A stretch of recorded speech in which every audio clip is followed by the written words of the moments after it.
Welcome to the Munk Debates. Rudyard Griffiths here, your chair and erstwhile moderator, joined once again for one of our ongoing conversations with the Globe and Mail's Andrew Coyne. Andrew, great to have you in studio. Good to see you.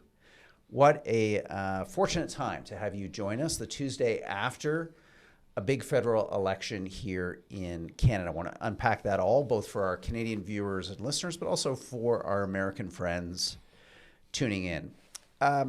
Elections are often about lessons. Lessons for voters, lessons for parties.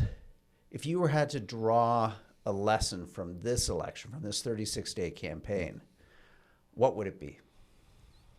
Well, isn't that an interesting question?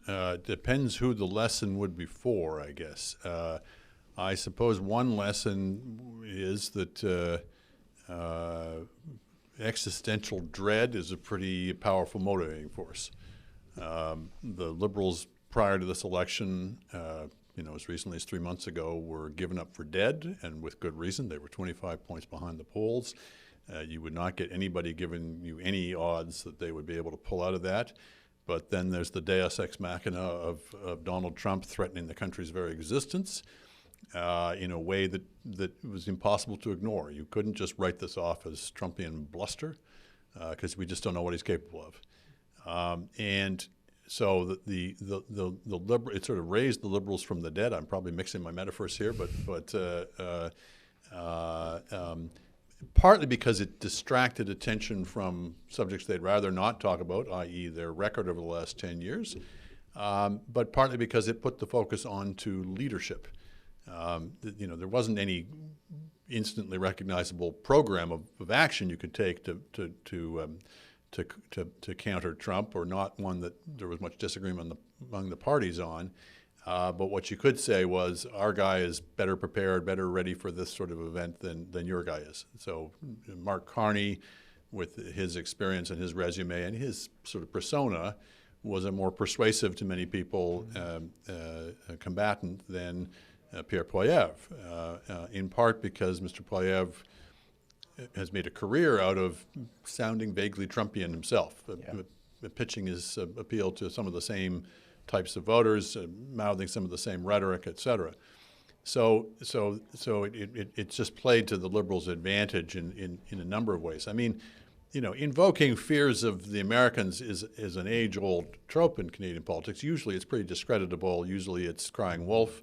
But I always remind people the story of the boy who cries wolf ends with the wolf devouring the boy. In this case, the wolf was actually present, and sure, the Liberals were milking it for political gain, but it doesn't mean there wasn't an actual concern, and it wasn't a valid basis on which people to cast their vote. So that certainly is one lesson. I guess a second lesson would be you reap what you sow. That Pierre Poilievre had invested a great deal of time and energy over the years in creating this persona for himself. It worked in certain ways. It certainly helped hasten the departure of Justin Trudeau from Canadian politics, which ultimately Mr. Poilievre may come to regret. And secondly, to give him his due, he did manage to basically see off the threat from the People's Party. The People's Party in this election was probably the biggest loser, maybe even more so than the NDP. Got less than 1% of the vote. This is the party for our American viewers who's well to the right of the Conservatives, a very overtly Trumpian party. So that's an achievement to Poilievre's credit, but it did mean that when the time came when people were looking for somebody to protect them, they didn't turn to him. And it didn't have to be that way. You can imagine a Conservative leader in that crisis who would have been seen as a unifying force, a stabilizing force, a reassuring force, and people would have turned to in a moment of crisis in the way that they didn't turn to Poilievre. Yeah. Lessons for Canadians from this election. You're writing a book on democracy. It'll be out in the next couple of weeks. We look forward to sharing news of that with our audience, with the Munk Debates community. So you're thinking a lot about democracy yourself going into this election. How do you think Canada did? There's a lot of democracies under the world now that are under pressure, under attack, feeling inadequate to the tasks at hand. How do you rank Canadians' experience? And maybe not even so much their experience, their participation in this election in these 36 days. Yeah, so it revealed, I think, both the strengths and some of the weaknesses of Canadian democracy. Procedurally, in some measures, we do very, very well. There's no hint of any serious fraud or that kind of thing. And the good old paper ballots, I think, once again proved their mettle. There's no way you can really, hack that system. And it's wonderfully homespun and inspiring. Every time I vote and I go into the local schoolroom to vote, it's like something out of a Frank Capra film or something. You just feel good about the system. Yeah. I thought it was a very good moment on election night when everybody paid tribute to each other and everybody committed to, I don't think they even had to say that they would respect the result, but it was, all the right vibrations were given off by all the party leaders. And that is a great strength of our politics, is our political culture. So at a time when a lot of people are, in some democracies, giving up on the system or succumbing to radicalism in the sense of conspiracy theories, et cetera. I don't mean to say it doesn't exist in Canada, and there were the odd person running around saying, they're using pencils rather than pens, and isn't that something nefarious? But it doesn't really have a huge foothold here, or not enough to really shake the foundation. So all that's to the good. I think you saw some of the downsides, though. So, for example, the Liberals, one of the things we're very worried about coming out of this, rightly or wrongly, we'll see how well-grounded it is there going to be a surge in separatist sentiment or alienation in Western Canada, particularly in Alberta and or Saskatchewan? Right. Because once again, they voted heavily conservative, and once again, the Liberals remained in power. Well, okay, but look at the results a little deeper. You find the Liberals did better in the West generally, and in, let's say, Alberta in particular, than they have in more than 50 years. Like, the Liberals got close to 30% of the vote in Alberta, but I think got only 2 seats. 30%, like almost a third of the vote, they got 2 out of, 37 seats. That is an enduring weakness of our system, is we have, this far-flung country with all these regional divisions that are real enough to begin with. Yeah. And our system exaggerates and exacerbates and makes it worse. And sometimes it's come close to killing the country. And I mean, the Liberals got something like 30-odd seats in the West this time. In 1980, the year of the National Energy Program, the Liberals had 2 seats west of Ontario. Yeah. Crazy. Now, they had much more support than that, but the system just as it creates these vastly disproportionate effects, which in a regionalized country like Canada can be quite toxic. And it means that we have historically, it's been many decades since we've had real national parties. The Liberals have not carried a majority of the seats in Western Canada since 1949. Wow. And the Tories, they'll regularly get 20% of the vote in Quebec, have only carried Quebec 3 times since 1891. So our system, that's one of the many problems with our system that I outline in the book. Yeah. Let's talk about some of these divisions that were surfaced during the election. We can come back to region in a moment. What interests me, Andrew, were the big skews that we saw on age. We saw an entire cohort, really 55 and younger, who were clearly voting conservative. But in each of those different demographics, in fact, sometimes as you went younger down to 35-year-olds, the lead on most polls of the Conservatives over the Liberals, in fact, increased. So somewhat counterintuitive in that you'd think that younger voters would generally be more open to a liberal-leaning party and outlook. Older Canadians this election surprised Conservatives in many ways because the 55 and older group skewed liberal to the extent to which in the past Conservatives could probably have counted on more of those, senior boomer voters. What do you make of these splits that we're seeing that seem counterintuitive to normal patterns of voting? And what do they say about intergenerational tension in Canada between those who would argue that if you buy into this narrative of a lost decade, that this was felt more by younger Canadians who hadn't built up those assets, which enjoyed this remarkable period of asset inflation over the last decade. If you were older, 55 and older, you maybe had a house, an investment portfolio, you have these assets. Your attitude is one of protection, of security, of seeking to ensure that those benefits, those gains that you've enjoyed aren't taking away from you. My sense, Andrew, that we'll see what happens going forward, but this is something we should be paying attention to. These generational tensions that have emerged now and been crystallized in this election and in the vote and the outcome. I have two responses to that. One is maybe it'll be a nitpicking thing, but I actually think the data is pretty mixed on that. Some polls showed this data that fit that narrative. Mm-hmm. Some polls didn't. Mm-hmm. And I really want to look at all the data before I was. But whether or not the Tories led amongst those young people, there was clearly they did better than they would normally have done. Yeah.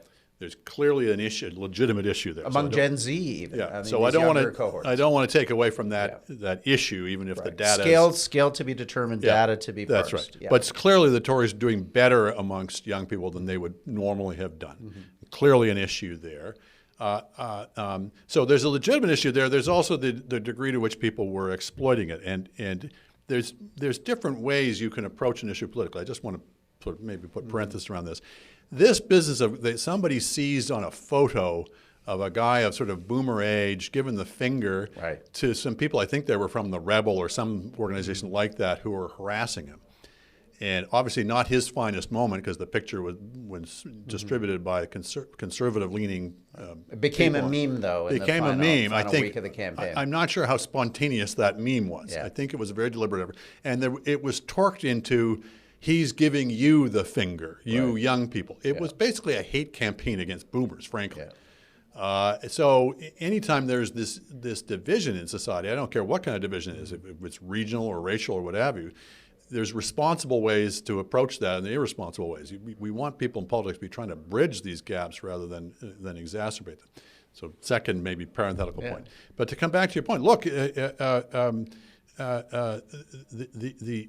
housing affordability issue, obviously, it skews in two different directions. And frankly, people in politics of whatever party have been kind of talking out of both sides of their mouth in this, because we're going to build more homes, but the prices won't come down. Nobody's going to lose nobody's going to have any value go down in their house. Exactly. And so I must say I've approached this issue when I listened to the parties on this with a fair degree of skepticism. Yeah. That it's the classic thing of politics of promising everything to everybody on all sides of the issue.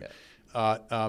There's no way you can really drive housing more affordable, at least in the short run, without somebody losing their house.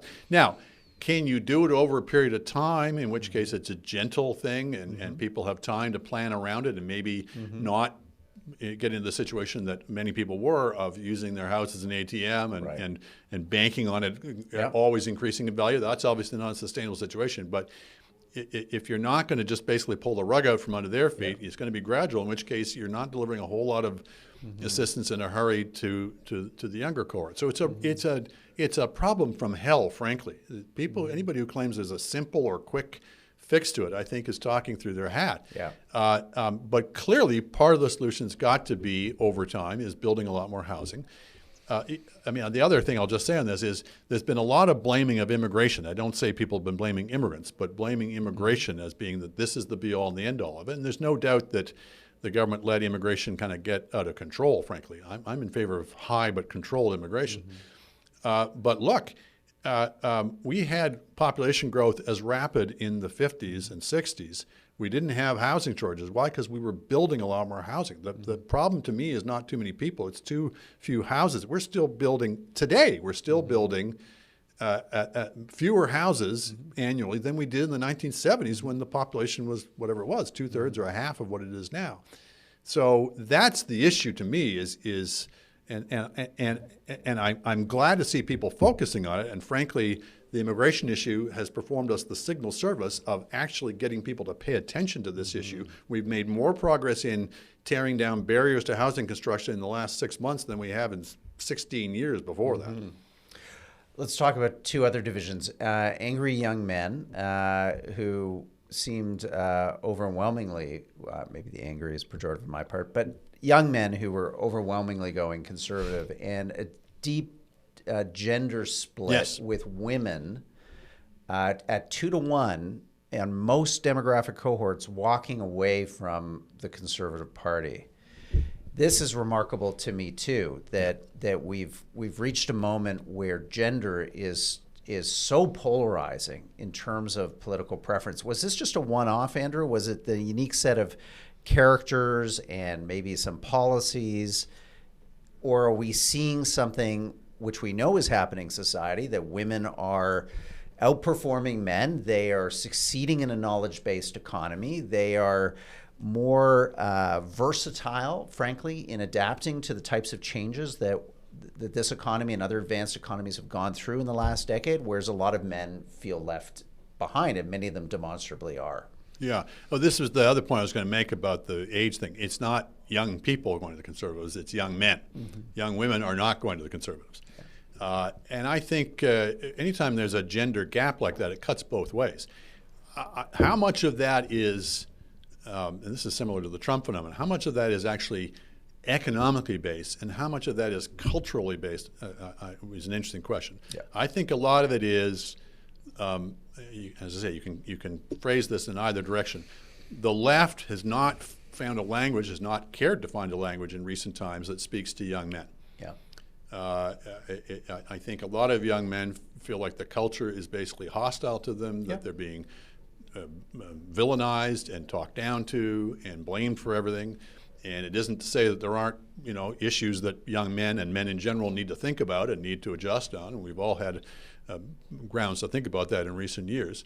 But if you're in the game of persuasion, which politics should be, I think the left needs to think about why have they not been able to speak to this. But similarly, the right is clearly not speaking a language that is appealing to young women. Yeah.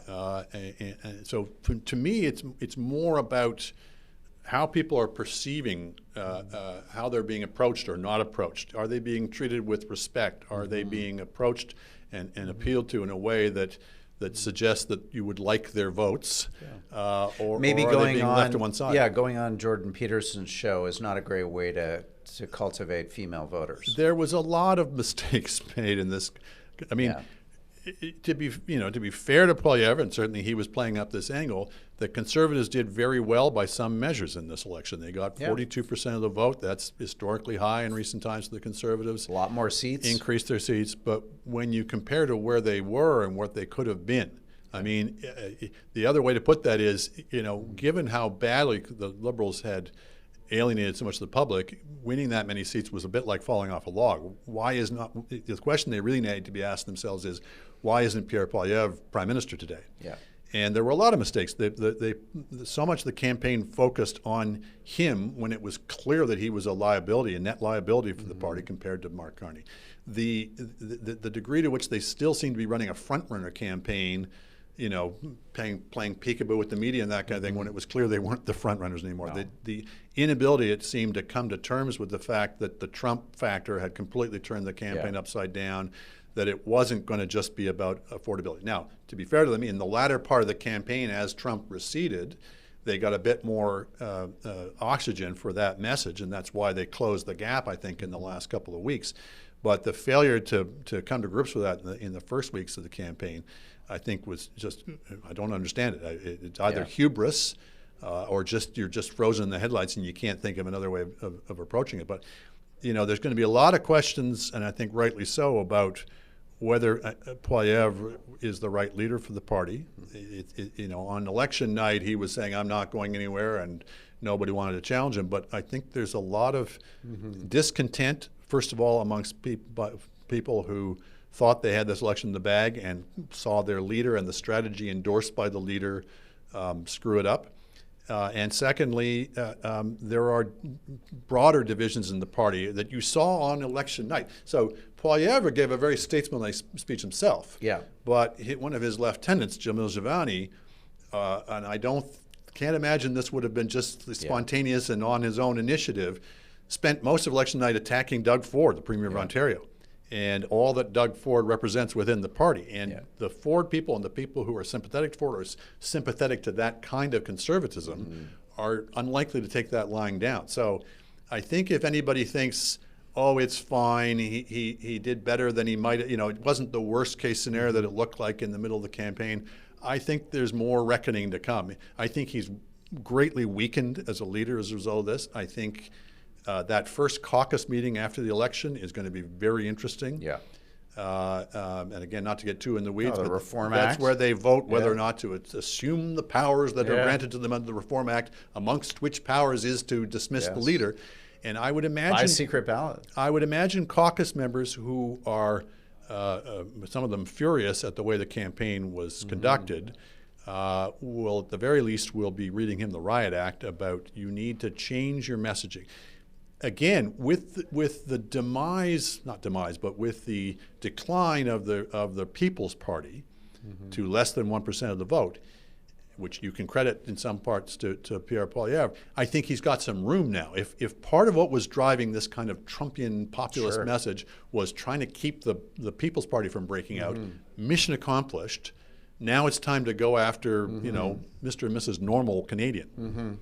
And let's pivot to Mark Carney. So he has now arrived at Langevin Block. He will be walking up to his office for the first time, and on that desk will be a series of files that will immediately grip him, his cabinet, and his officials. What do you think is on the top of that pile right now? Top of the pile is Trump, and the difficulty is it's hard to know exactly what that file contains. What exactly does Blank page? or a page full of doodles, or what exactly does Trump intend? He says something one day, he says something completely different the next day. How do you parse that out? So make a wager there. Trump is seeing a minority government, if he understands what that concept is. Does this affect? It can and it can't. There was some sort of rending of garments on election night that it's a minority government that connotes weakness and Trump will take advantage of it. It doesn't have to connote weakness. This idea that you can only have strong government if a party with 40% of the seats somehow manages to land, 40% of the vote somehow gets 80% of the seats or whatever, I think is it ain't necessarily so. What that often entails is that party then rams home legislation that they don't really have a mandate for. And in our country particularly, these are regionally based parties, which means you're alienating one part of the country or another by doing so. So I think that attitude, frankly, has run its course. What I think it does put a premium on is the parties are going to have to find some way to work together. And I think in the present circumstances, I think the public, you can explain a large part of the election result. The public is scared silly by this situation, and rightly so. And I think is measuring everybody by a very different yardstick than they normally would. Sometimes I think the public kind of looks at them and goes, well, he's playing the game better, and he seems like he's got the wind in his sails. I think the public is in no mood for political nonsense right now. They're looking for people to be a bit more statesmanlike. And so I think you saw some of that in the way that the leaders spoke on election night. I think they were aware that this is a different atmosphere and a different mood, and the public would like people to work together. And so I think maybe just for a brief while, but I think there'll be the metrics of and the strategy of the game is going to shift into who can look the most cooperative, who can look the most statesmanlike, and maybe for a brief time anyway, they'll be able to work together. We'll see. But I think that, and it depends how serious the situation gets with Trump. But the worse the situation gets, and I don't for one second think that it's all over and he's not going to harass us anymore. He's going to. He's a crazy person, and sometimes he needs a distraction, or he clearly seems to believe this 51st state nonsense. You got to give him due. There's certain things he does appear to believe. He does appear to believe that tariffs are a way that you make money off of other countries, and he thinks that trade deficits are that you're leaking funds to other countries, and he does seem to think that Canada is A, cheating the United States, but B, would be our cherished 51st state. Yes. So you got to take him seriously, frankly, literally, as they say in that, and so that's going to be job one, is dealing with that to the extent that anybody knows what the possible strategy we can do. But longer term, we've got to get out from under the kind of exposure and the vulnerabilities to the United States that that gives him his leverage, or ostensibly gives him leverage. And we have to be mindful that even if Trump fell under a bus tomorrow, somebody, depending on how the vote splits in Wisconsin, somebody could replace him with similar types of ideas. There's a virus loose in American politics right now that's not particularly in our interests. At the same time, and partly again because of our political system, the incoming Prime Minister, Carney, has got to be really, so this is your third file, if I've got my numbering right, is national unity. He's got to approach these issues, and we've got these big decisions to make about defense spending and building pipelines and cutting the deficit and diversifying our trade and increasing our productivity with all the huge types of policy changes that requires. We've got to do that, these big decisions, these where there's sacrifices involved, in ways that doesn't make one part of the country or the other feel like they've been left behind or been made the sacrificial lamb.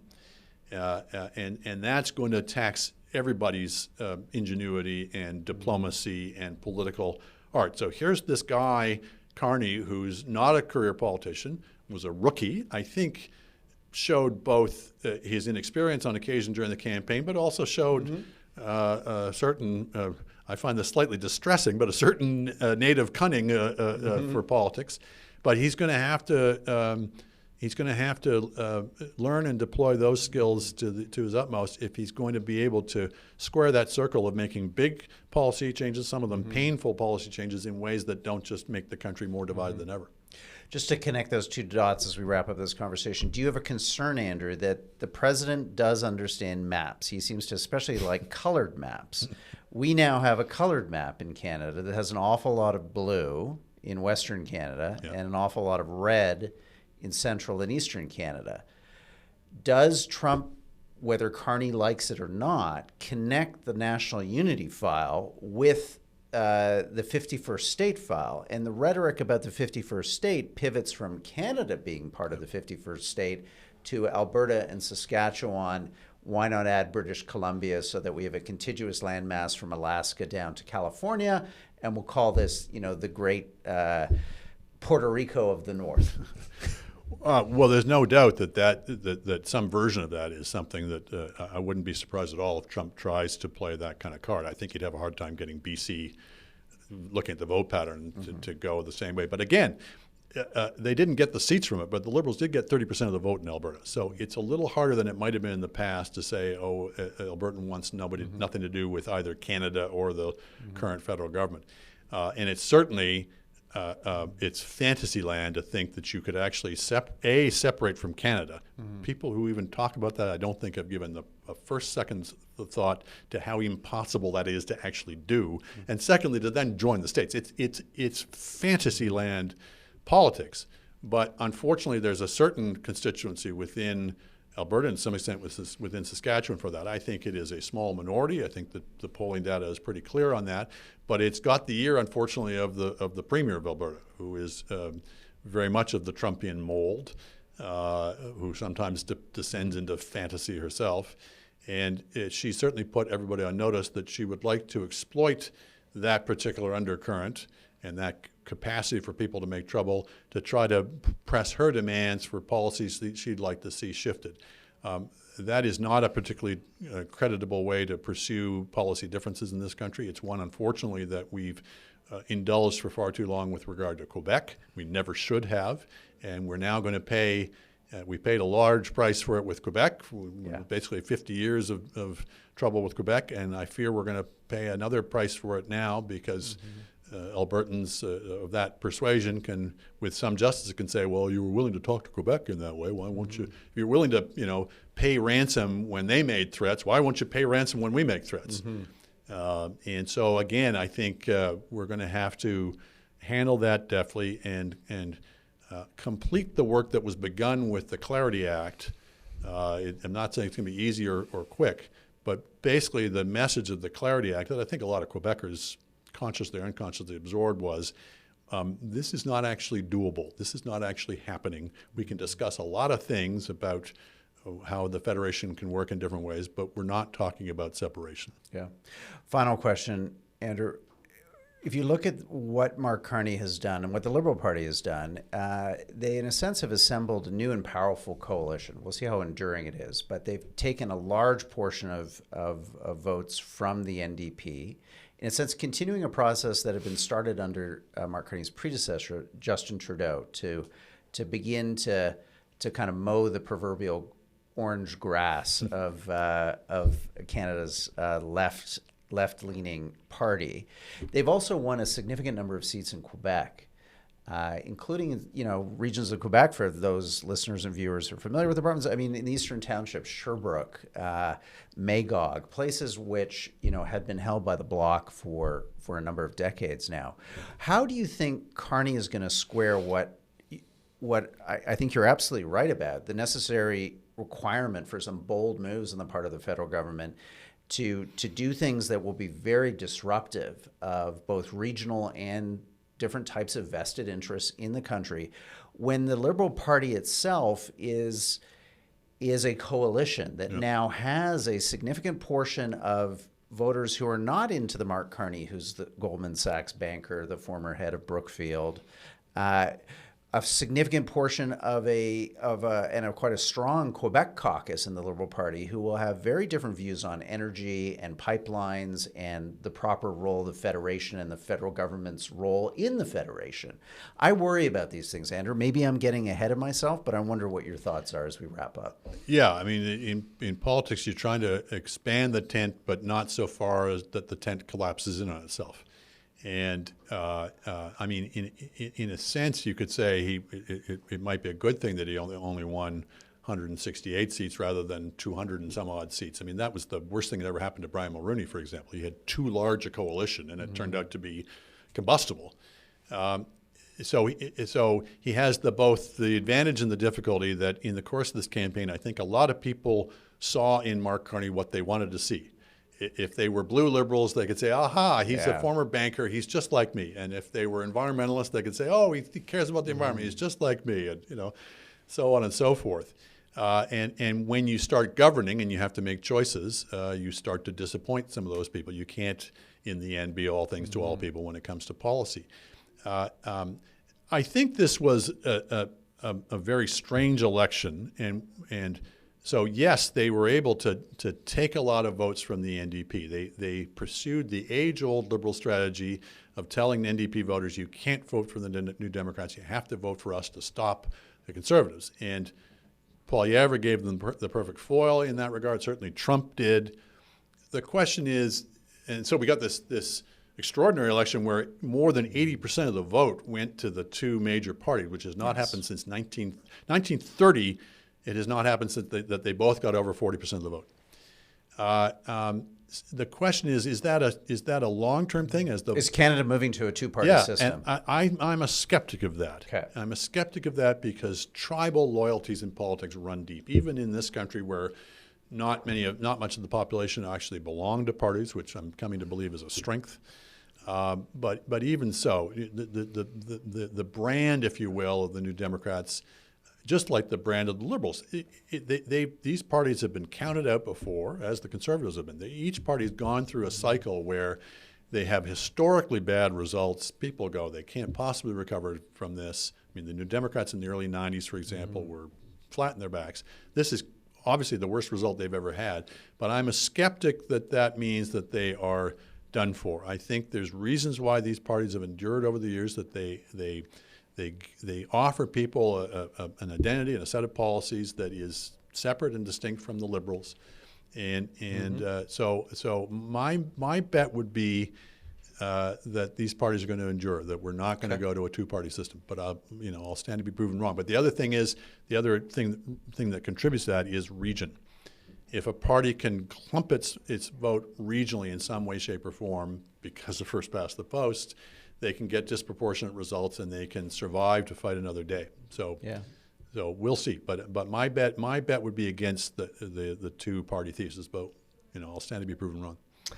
Andrew, thank you so much for coming on to talk with the Munk Debates community. To do this the day after election, where you were up very late writing and commenting. I urge everyone to go to the Globe and Mail, check out Andrew's column. It landed today, and I'm sure there'll be more columns in the days to come. So Andrew Coyne, thank you so much. My pleasure. For coming on the program.